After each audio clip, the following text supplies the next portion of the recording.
wa timu y'eggwanga the Cranes amulira amalala nga mutendesi wa timu y'eggwanga the Cranes Jonathan McKinstry ono awadde bannayuganda obubaka obw'okwekuuma. I'm coming to you today to talk about, unfortunately, the world pandemic that we're undergoing at the moment of COVID-19, the coronavirus.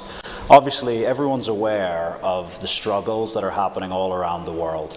Here in Uganda, we've been very fortunate to date that we don't have any recorded cases of the coronavirus. However, it requires everybody to be vigilant in order to maintain that status. So I'm encouraging all of the players, the officials, and the supporters across Uganda to follow closely the Ministry of Health's advice, the advice of the World Health Organization, because things like regular hand washing, keeping social distance, not gathering in large crowds, these simple things can help prevent the spread of coronavirus. And together, if we all do our small part, we can help keep Uganda safe, both for us as individuals and for the whole country.